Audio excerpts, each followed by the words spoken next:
Salut, c'est Trado. Voilà mon commentaire pour l'indice parisien, séance du jeudi 24 décembre.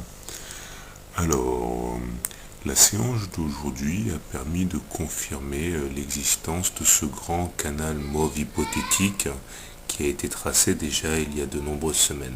Effectivement, la hausse du jour est venue buter de plein fouet contre le haut de ce canal mauve, et c'est à partir de cette barrière symbolique que les cours ont commencé à reflouer et que se dessine une longue mèche haute qui montre la reprise en main des baissiers sur ces niveaux.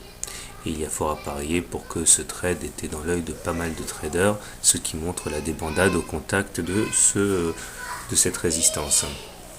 Alors, tout comme hier, nous inscrivons une clôture au-dessus de la Bollinger, c'est-à-dire un T2.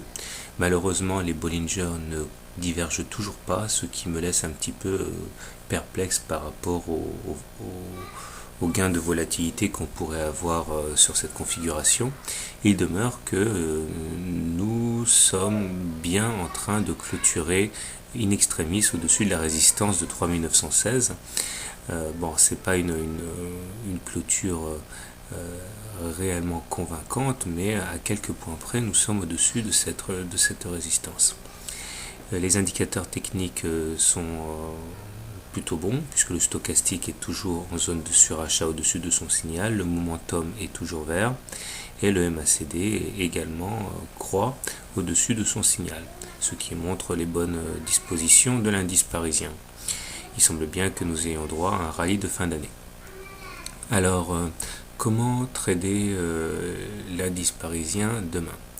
Alors, si vous pensez que la tendance est résolument haussière pour les prochains jours, je pense que le mieux à faire, c'est comme le trade haussier d'aujourd'hui.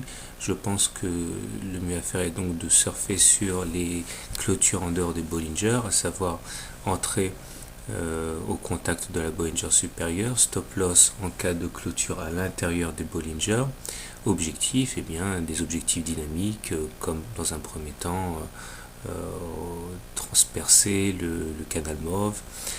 Par contre, si vous envisagez plutôt de shorter l'indice parisien pour une raison ou une autre, eh bien, je pense que le mieux à faire est de shorter avec un stop loss en cas de clôture au-dessus du canal mauve, ou alors pour les plus agressifs une clôture au-dessus des plus hauts d'aujourd'hui, l'objectif étant de revenir sur la M20. Ici on partirait du principe que la hausse à laquelle nous assistons est artificielle. Voilà, donc comme j'ai dit à plusieurs reprises, je suis en vacances donc je ne trade pas, mais si je devais trader, je pense que ma préférence irait au trade haussier, tout simplement parce que c'est la tendance. Voilà, bonne soirée, bon trade, à demain.